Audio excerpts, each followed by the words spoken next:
लखनऊ की शेरनी लाजवाब तरीके से बग़ैर साबुन शरफ़ के वो ज़बरदस्त धुलाई करती है ना, जिसका कोई जवाब नहीं। मेरे अहबाबों, देखिए किस तरीके से इस मुल्क हिंदुस्तान के गवर्नमेंट को किस तरीके से बग़ैर शरफ़ साबुन की धुलाई कर रही है।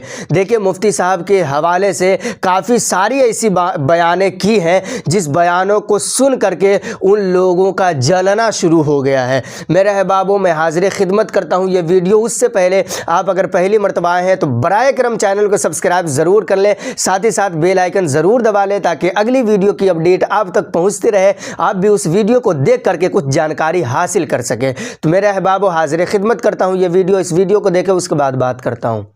ये कि सुरेश चौहान को जानते हैं, बिल्कुल। उन्होंने मांग उठाया था कि मुफ्ती सलमान को गिरफ्तार करो, ये जहरीली मौलाना को गिरफ्तार करो। वो क्या है, वो खुद क्या है, अपने आप को देखे। सुरेश चौहान के जी क्या है, वो नफरत का बाजार है और नफरत का बाजार गर्म करने के लिए, हिंदू मुस्लिम को लड़ाने के लिए एक चैनल खोला गया, सुदर्शन चैनल।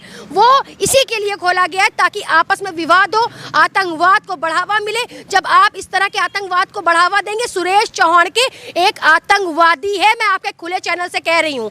और ऐसे लोगों को, सुधीर चौधरी के जैसे लोगों को, उन्हें तुरंत एटीएस को गिरफ्तार करना चाहिए, तुरंत एटीएस उनके घर पहुंचनी चाहिए। कैसे बैठे हुए खामोश ये लोग, अपने अपने घरों में बैठे और राजनीति रोटियां सेकते हैं, हिंदू मुस्लिम करवाते हैं, आतंकवाद फैलवाते हैं। ये कैसे लोग हैं, इनको गिरफ्तार करे एटीएस। किस तरह की बात करते हैं आप अपना कैमरा घुमाइए, जाइए उनको खबर लीजिए आप जाकर जरा। तो ये झूठी मूठी बातें, सरकार एक निकम्मी सरकार है, झूठी सरकार है, इसके ऊपर हमें भरोसा नहीं रहा। ये जुमलेबाज सरकार है और मैं इस सरकार से डरती नहीं हूँ क्योंकि संविधान ने मुझे हक दिया है बोलने का और मैं उससे बोल रही हूँ। एक सवाल आपसे जानना चाहेंगे कि बहुत सारे ऐसे लोग हैं जो हिंदुत्व की बात करते हैं, वो मुसलमानों के खिलाफ जो है बयानबाजी करते रहते हैं, उनकी गिरफ्तारी नहीं होती, तो क्या वजह है कि उनकी गिरफ्तारी नहीं होती? ये एक तरफा फैसले हो रहे हैं ना, ये पार्शलिटी हो रही है, ये मुसलमानों को गिराया जा रहा है, नीचे झुकाया जा रहा है। ये कहा जा रहा है देखो तुम्हारा इस देश में कुछ है नहीं। क्यों नहीं है? जब आज़ादी की लड़ाई हमने साथ में लड़ी, जब हमने अपने देश को आज़ाद कराया, सब कुछ कराया, सारा बलिदान दिया, तो हम इस देश के वासी कैसे नहीं?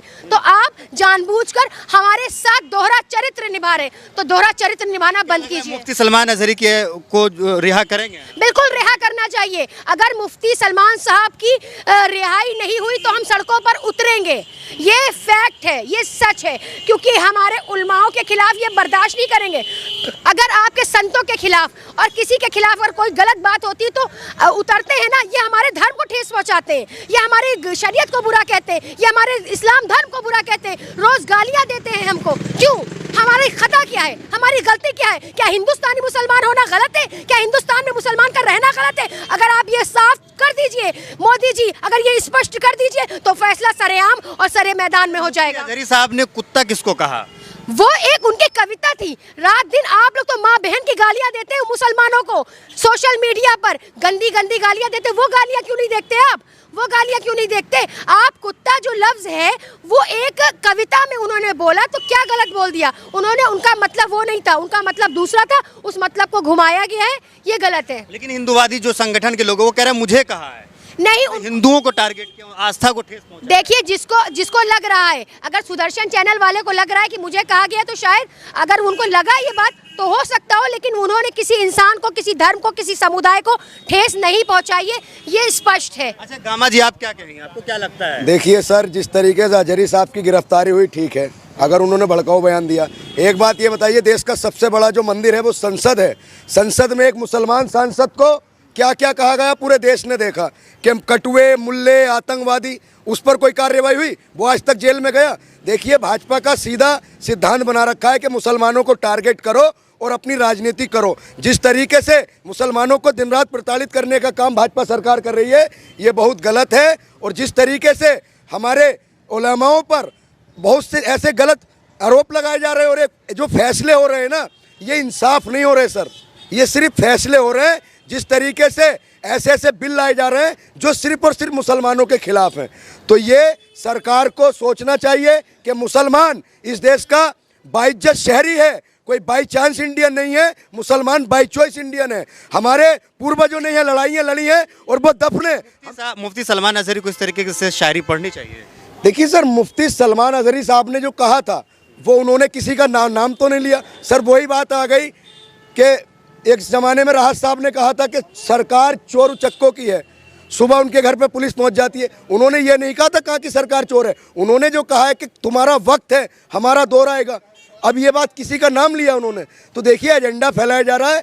जब भाजपा सरकार हर तरीके से फेल हो गई, चाहे वो रोजगार हो, डेवलपमेंट हो, एम्प्लॉयमेंट हो, सारे विषय में फेल हो गई है, तो सिर्फ और सिर्फ ये 2024 का चुनाव हिंदू मुस्लिम के नाम पर और देश में नफरत फैलाकर, अराजकता फैलाकर ही जीतना चाह रही है। क्या करेंगे उनकी आज़ादी के लिए, क्या करेंगे उनको जेल से रिहा करवाने के लिए, क्या करेंगे? देखिए, हम कानून को मानने वाले लोग हैं। अगर उनको गिरफ्तार किया है तो उनको कानूनी प्रक्रिया से उनके लिए रिहाई के लिए हमारे जो एडवोकेट हैं वो उनकी लड़ाई लड़ेंगे।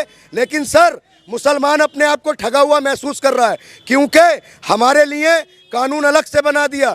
हमें जो गाली देंगे उनको आप गिरफ्तार नहीं करोगे, उन्हें जेल नहीं भेजोगे। अगर हमारे व्यक्ति हल्की सी कोई बात कहेंगे तो उनको जेल में। देखिए, हम संविधान का, कानून का सम्मान करने वाले, जो चीज़ हमारे साथ हो रही है, तो कानून संविधान सबके लिए बराबर होना चाहिए और ये नफरत नहीं होनी चाहिए। बहुत बहुत शुक्रिया, बहुत बहुत शुक्रिया। फिलहाल वीडियो में इतना ही। वीडियो अगर आपको अच्छा लगा तो इसे लाइक और शेयर जरूर कीजिएगा। मेरे बाबू, आपने इस वीडियो को देख लिया। अब इस वीडियो को लेकर के आपकी क्या राय है, आप क्या ख्यालात रखते हैं, ज़रूर अपने भाई को कमेंट में बताएं। फिर मिलता हूँ अगली वीडियो में, तब तक के लिए खुदा हाफिज़, शब्बा खैर, अस्सलामु अलैकुम।